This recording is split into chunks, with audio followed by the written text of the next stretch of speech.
me take you somewhere, and there's something new.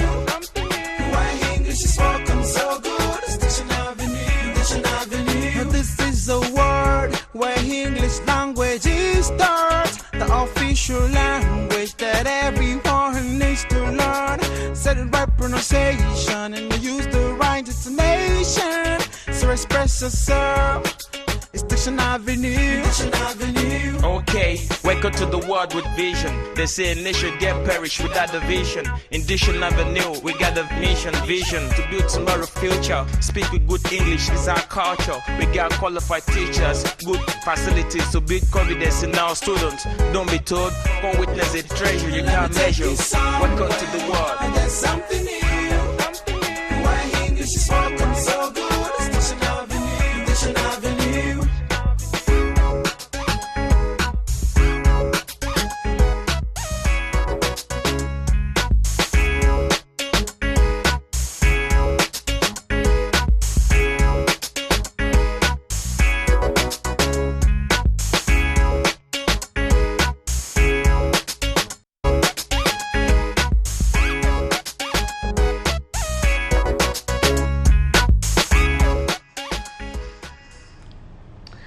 It's another Wednesday, and you know what happens every Wednesday on Galaxy Television at 4 p.m.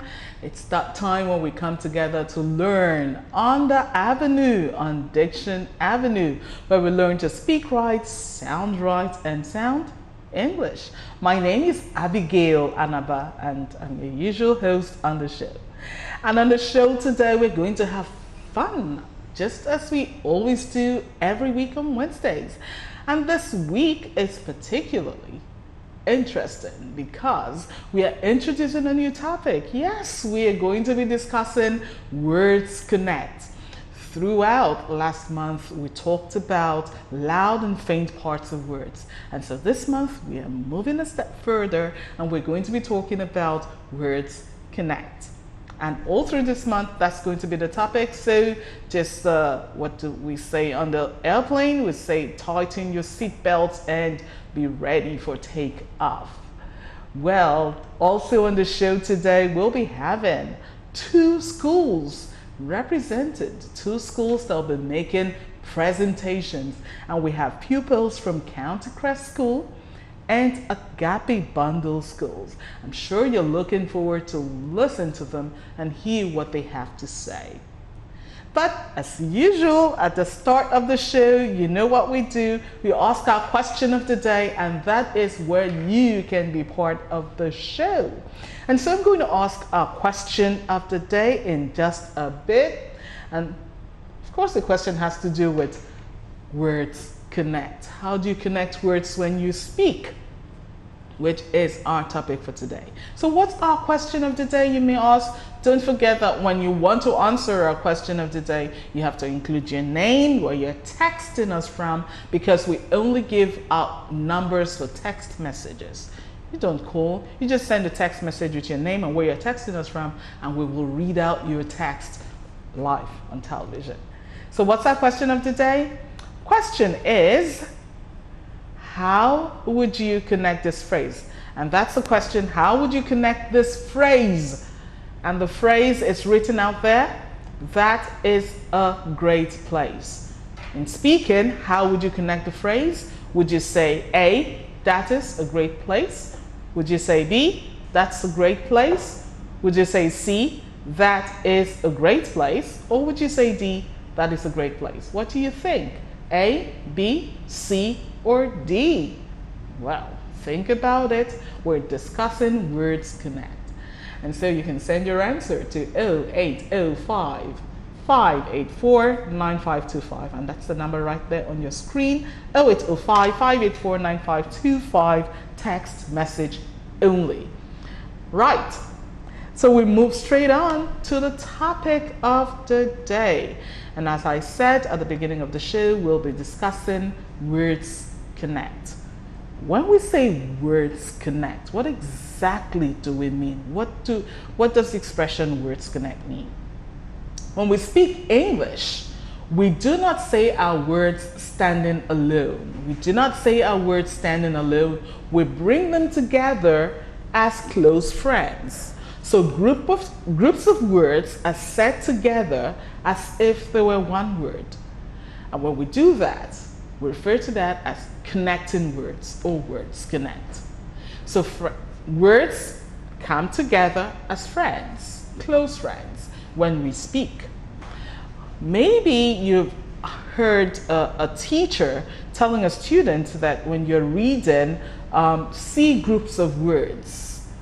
Now, you're going to move a step further and not just see groups of words when you read, but you say the chunks.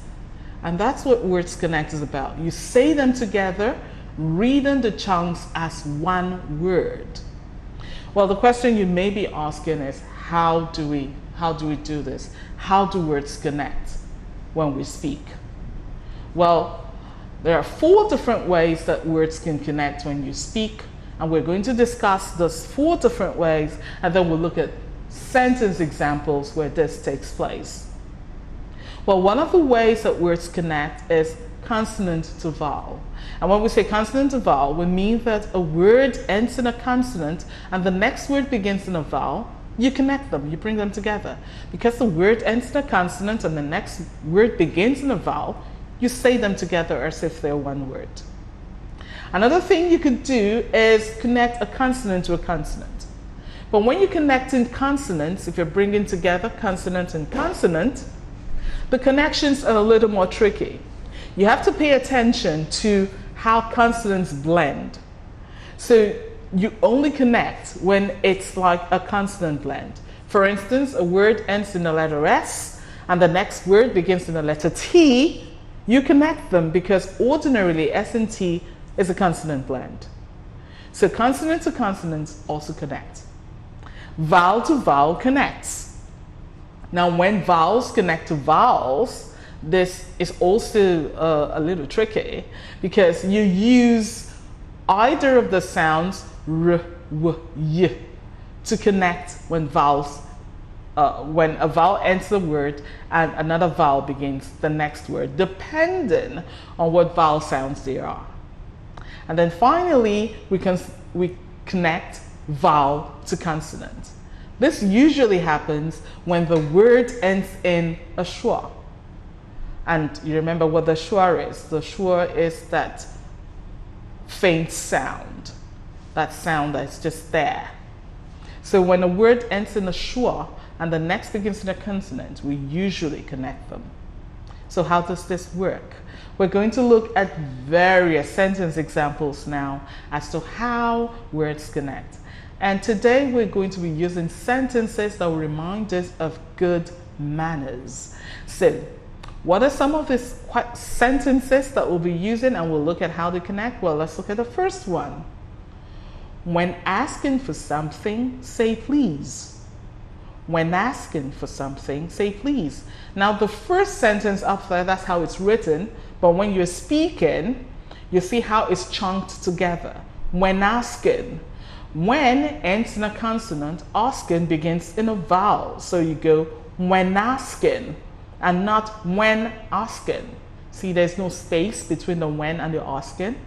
When asking for something, that's an example where the word ends in a schwa and the next begins in a consonant. For something. For something. When asking for something, say please. When asking for something, say please. So that's how you would say that sentence. You would say the sentence like, when asking is one word, for something is one word, and then say please. So how many words do we have there now? We've reduced the number of words from 6 to 4. So when asking for something, say please. And I hope you remember that because that's good manners.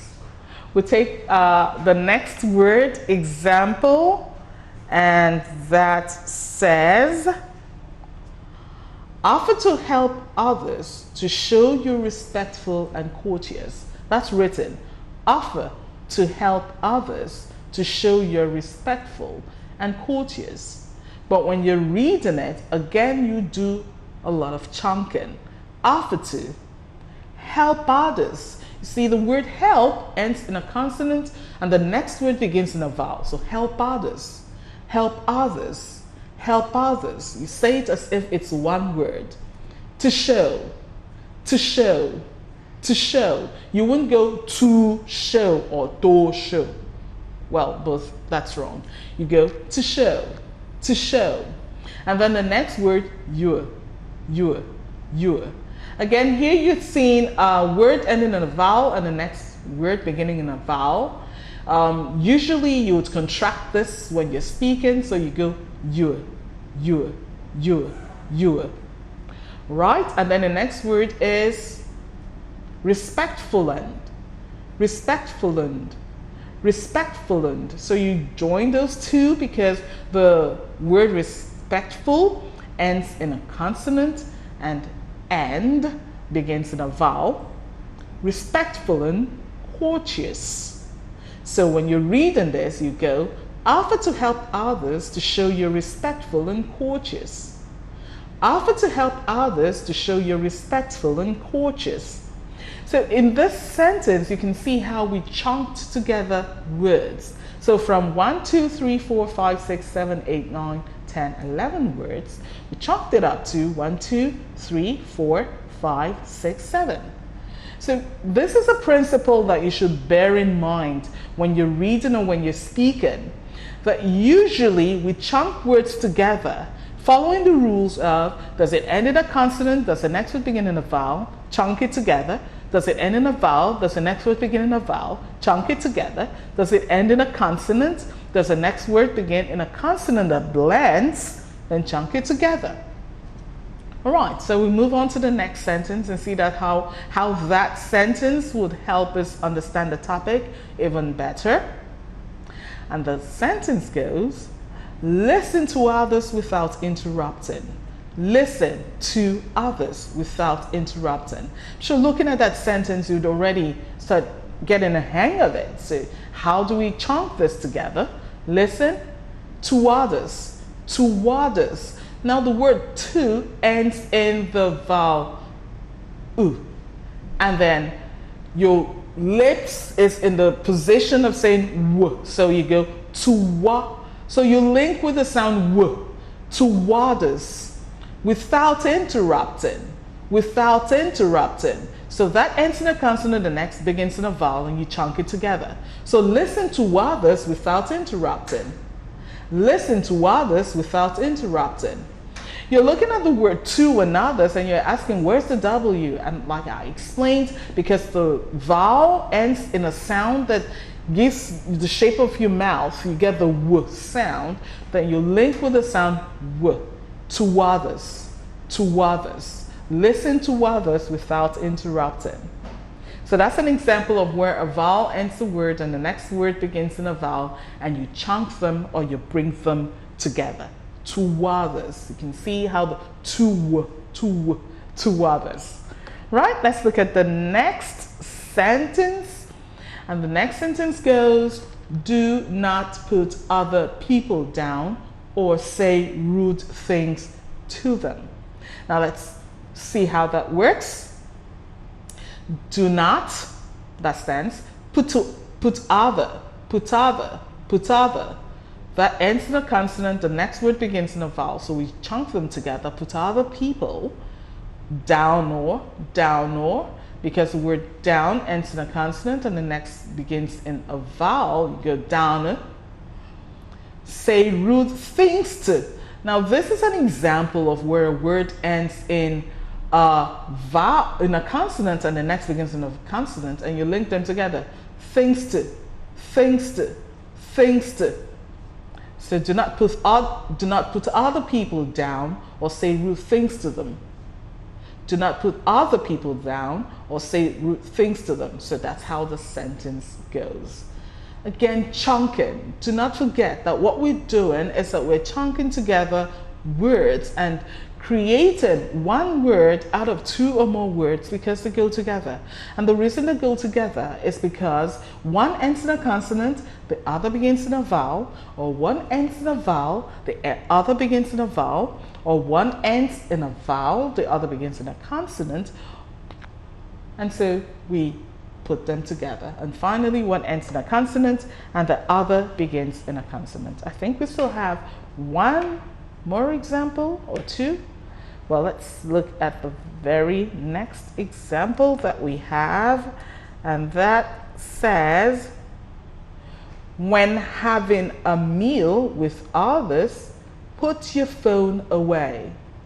When having a meal with others, put your phone away. Oh, I think I skipped one. When having a meal with others, put your phone away. So, in that sentence, you're looking at having a meal as one word. Having a meal, having a meal, having a meal. And then with others, with others, with others, with others. And then finally, put your, put your. Now, the interesting about put and your is that it creates a sound there. It actually gives you the sound ch. So instead of going put your, you could actually say put your, put your, put your, put your phone away, put your phone away. So when having a meal with others, put your phone away, put your phone away, put your, instead of put your, put your, right? And then we'll take the final example for today. Do not send unsolicited messages or pictures to others. Send unsolicited messages or pictures, messages or pictures to others. Do not send unsolicited messages or pictures to others. And so what we have been discussing is words connect. I expect that you would practice looking at the different examples that we have given and how this works in words. And remember, our question of the day has to do with words connect. And I'm going to put out that question again. We have quite a number of people sending in answers. And the question of the day again is, how would you connect this phrase? And the phrase is, that is a great place. The phrase is, that is a great place. So how would you connect it? Would you connect it A, B, C, or D? What do you think? Well, it's your turn to apply some of the things that we've learned on the Avenue today. By sending in your answers to the number 0805-584-9525. And then we'll be back at the other side of the break with the pupils of Countercrest School and Agape Bundy School. But for now, we are going to join Gabrielle the Gazelle and see what you learned about care in our story for the day. Don't go away. It's reading time.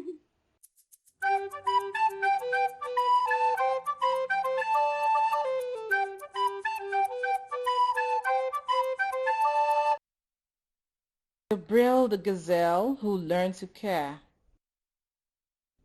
It was a lovely Saturday afternoon. The sky was blue and the wind was cool and refreshing. Everyone in the Gazelle's house was excited. They were going to have a picnic.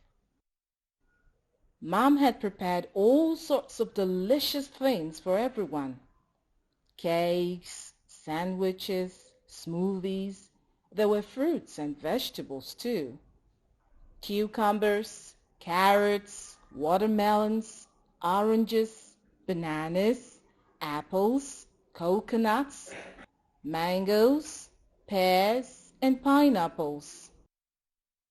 Mama Gazelle announced that the Johnsons were coming over to join them for the picnic. Everyone cheered, but Gabrielle was unhappy. "What's the matter, darling?" Mama Gazelle asked. "You don't look happy at all. Is everything all right?" Gabrielle knew she had to tell her mother the truth. "Well, I don't want the Johnsons to join us for our picnic," she said in a small voice. "But why not, darling?" her mother asked calmly, placing her hand around Gabrielle's shoulder. "I thought you and little Johnson were friends." "Yes, we are, Mom, but whenever she comes visiting, she likes to play with my toys, and I don't want that. Oh, I see, said Mama Gazelle, adjusting her eyeglasses. Is this because you don't like to share? Gabrielle twiddled her thumb. She knew that she should share, but sometimes it was just too hard, especially when her mother bought her new toys. When I was little, it was pretty hard for me to share too. Really? Little Gazelle said with her eyes widening. Yes, but I changed after my mother taught me the golden rule. And and what is that? Gabrielle asked curious. Do to others as you would like them to do to you. Gabrielle thought to herself, if Mama Gazelle decided not to share any of the delicious goodies she was making with her, she would be sad indeed. Why did she think the little Johnson would feel any different? You're right, Mom. I should share with others because I would want people to share with me. That's my girl.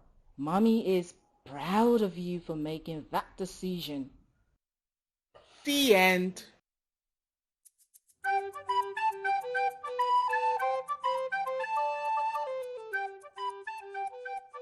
ecom.ng, ecom.ng, ecom.ng, ecom.ng. Your Speaking English website, powered by Institute of Certified Communicators.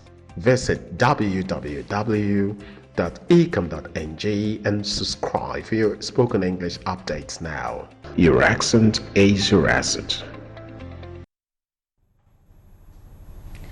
Welcome back. I'm sure you learned something from Gabrielle about caring.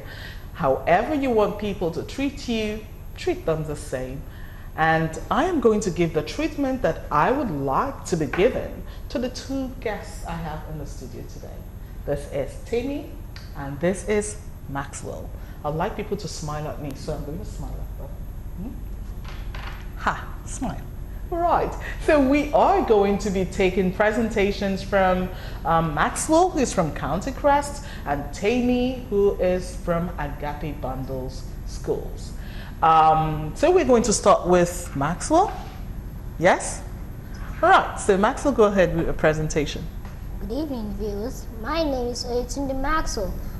I'm from County Crest School, Mowe, Ogun State. I'm here to present my diction on the topic, Words Connect. We've learned that when the last letter of a word is a consonant sound and the first letter of the next word is a vowel sound, we make them link or hold hands to become one word. But when the last letter of a word is a consonant and the first letter of the next word is not a consonant, they don't always hold hands. They turn their back to each other. Turn your back to one sitting next to you.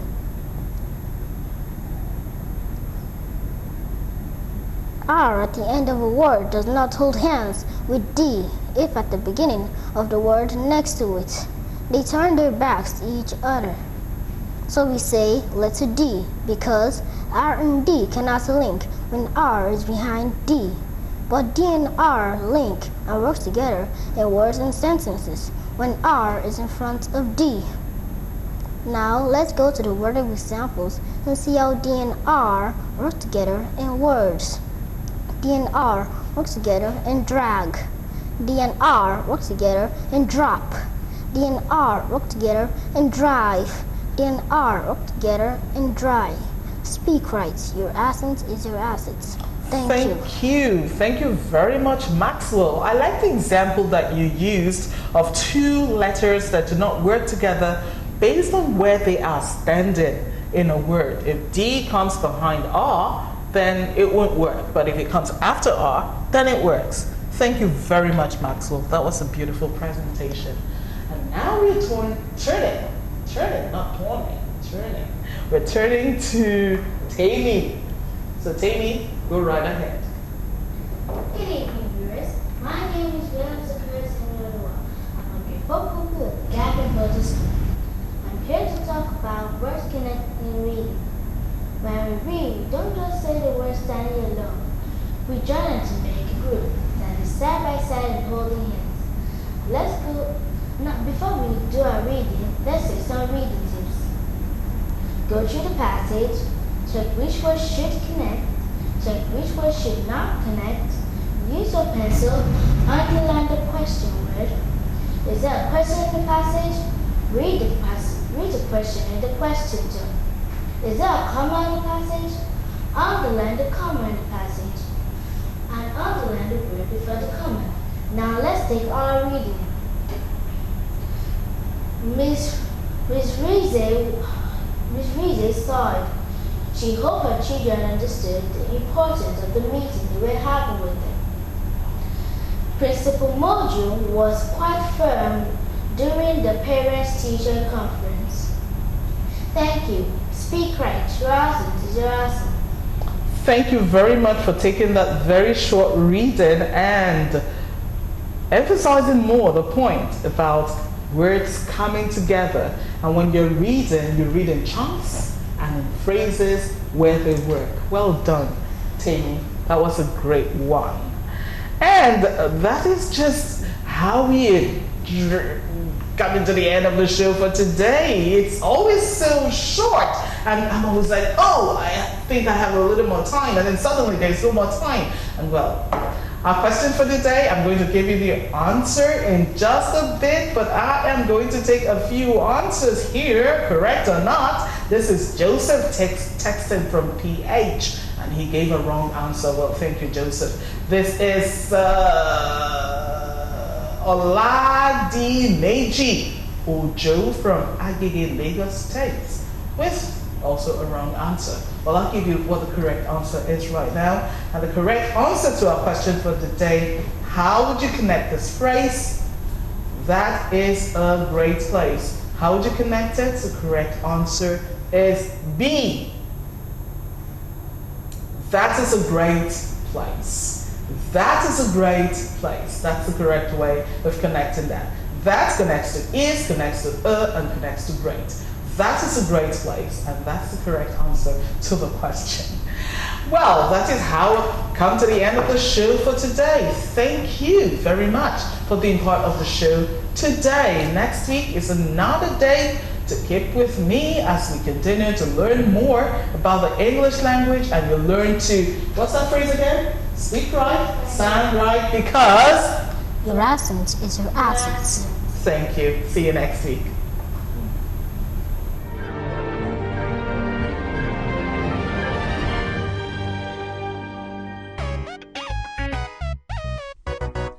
Let me take you somewhere, and there's something new.